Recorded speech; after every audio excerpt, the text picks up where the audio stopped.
Well, this one is somewhat serious. We've been joking about a lot tonight, but one thing's that it drives me crazy. That's how the fight begins. Okay, but you don't do that. But you don't follow that. I mean, all right, here we go. Top 5 pet peeves between both of us. My number 1 pet peeve about my wonderful, perfect husband. The man does not know how to hurry. He couldn't hurry if his life depended on it. He can't hurry if he's late for work. He doesn't hurry if he's late. Oh, no, you can't say that. Debbie watches this. If he's late, sorry. If you're late for work, if you're late for church, the man does not know how to hurry.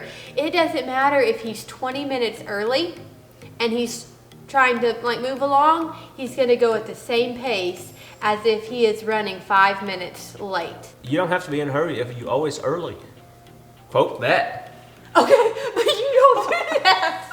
But you don't follow that. I mean, he can be up at 7 o'clock and he won't start getting ready until 7:50 when he knows we leave at 8:10. For church, not for work. Yeah. For church. For church. And then he'll come out at 8:10 and think he's still going to have time to get his coffee. See, and I'm like, no, we don't have time for coffee. We need to leave without coffee. And he goes, no, he can't leave without coffee. So he meanders his way over to still get his coffee. And he wonders why, for the 3 years that we were dating, this is an honest confession. I always said I didn't have time for breakfast. It's because I usually push it to the last minute. So I never have time for breakfast. This guy over here, I have time for breakfast always. he always has time for breakfast and coffee. So, he doesn't hurry for anything. I haven't seen him yet if the house is on fire. You don't have to be in a hurry if you're always early. I'm going to put that on your wall. Quote that. Well, this is a compromise and also a pet peeve.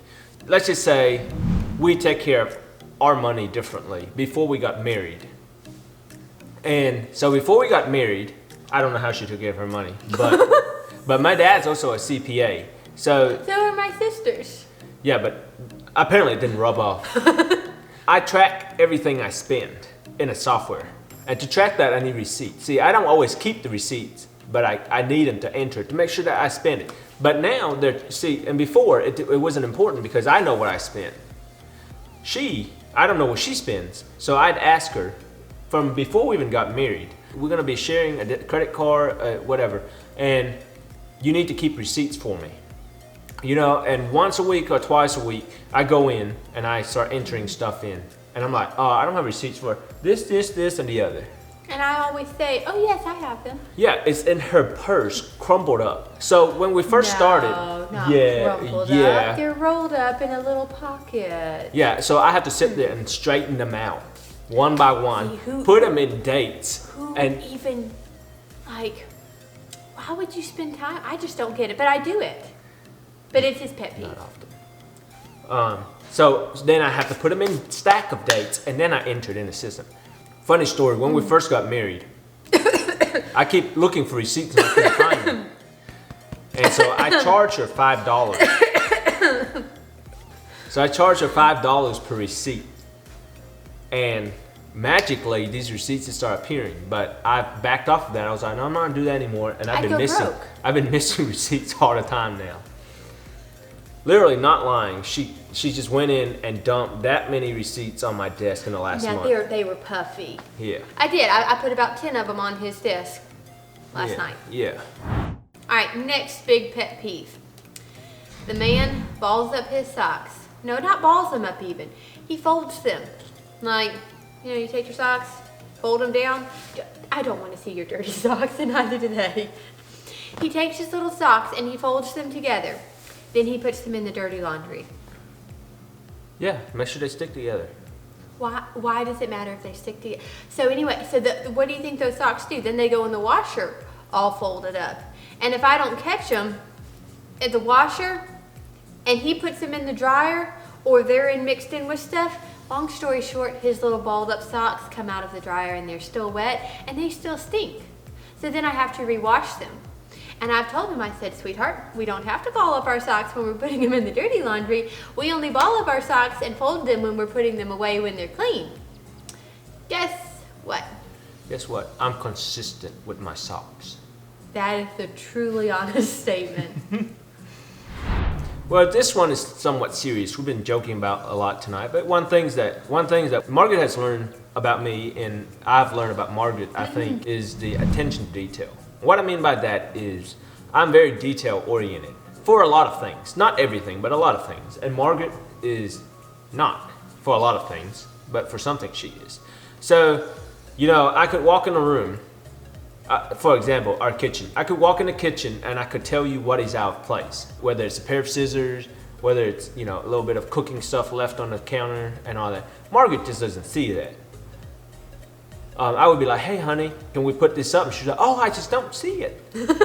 And I'm like, yeah, it's just sitting right there. I think that's the biggest part of that is difference. I always notice when your hair needs to be cut. I mean, I can notice that, like, I'm really detailed. I know exactly when it gets too long. Yeah, that's about the only thing. Like, I could walk into our living room and I said, okay, that's our place and that's our place. Margaret's like, I just don't see that.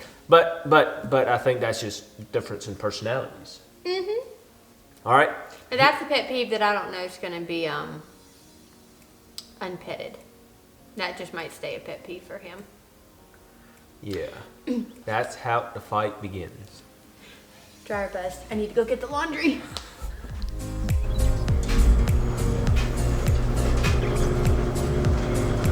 Oh! John? What you doing? John. Sit back down. Okay. Love this sweet guy. Now that I'm done folding the laundry, he's still here. Just where I left him. All right, last pet peeve. There's this cool thing above a stove called a vent. Never had one growing up. In my apartment, I didn't have a vent. I'm all for the vents. I think they're great. Cool little contraption to keep all the steam from pots going up into the cabinets and whatnot. Very cool, very cool. But they have a time and a place that they're supposed to be on.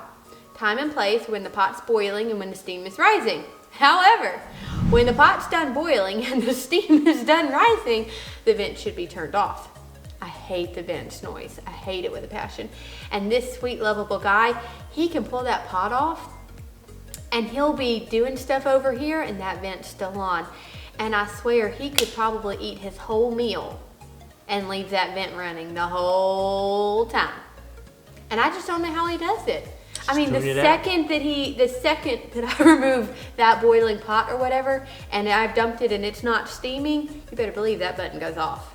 Well, it's not always good to turn it off right away because when I've removed the pot. Yeah, it's too sucking up moisture right there and the smell of the food too. It clears that out too. Mm-hmm. So sometimes it's good to leave it running for a couple minutes extra. Mm-hmm.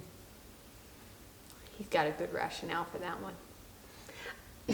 Anyways, I have the last one. This is a bonus one for everybody, okay? What? I don't have any Pet more peeve. on my list. I do. But it wasn't on the approved list. I just thought about it. It may not be approved, but it's going on this video. John? Which is, it drives me crazy. When I ask Margaret a question, I get this long 6-paragraph answer. I'm like, whoa, no, it's a yes or no question. And you know, I'd be like, do you want to do this? And then 30 minutes later, after an explanation, I'm like, what, do you or do you not want to do this? You know, I'm like, look, just tell me. I just usually have a good explanation. Yeah, and I'm like, look, I don't care about explanation. It's a yes or no answer. And see, it's not. So many questions in life are not yes and no's. Yeah, it is. You can say, did you do the dishes? Well, it may not be. If I just say, yes, I did the dishes, well, that might leave out the cut on my finger that I had to endure while I was doing the dishes and how much it hurt me while I was doing them. But if you give a no, it just makes it sound like you didn't do them. But he may miss the point that I had to do 10 things and that's why the dishes didn't get done. So usually there's an explanation involved. Yeah, today I asked her, I said, hey, do you want to do this, you know, go to this event? And then 30 minutes later, I still don't know if we want to go to the event or not, but I know a lot of other details about anything else but if we want to go to the event. I did tell you I was willing to go. Uh-huh. I did. So I just told you I didn't know much about it. So we end up not going. It hasn't gotten over yet. So I guess that is a compromise too. So extra bonus pet peeve and compromise. Honestly.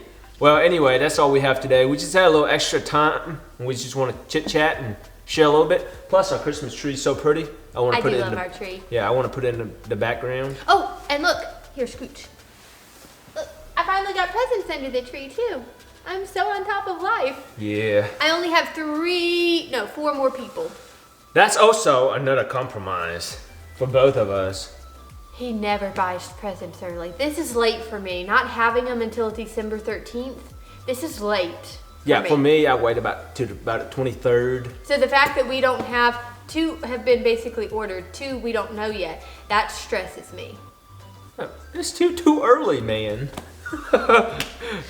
So if you like this and you support my pet peeves and you have an appreciation for the compromises I've made, click like and subscribe. That will make him happy. And that will take away the fact that you agree with me on my pet peeves. If you agree with him... If you agree with me, press like 3 times. That doesn't do any good. You can only like it 1 time. I know, but if they press like and then they unlike, then they like it again. Press like 3 times. Subscribe if you're new here. Let me know if you guys have any pet peeves in your relationship. We'll see you in the next video. Bye. Bye.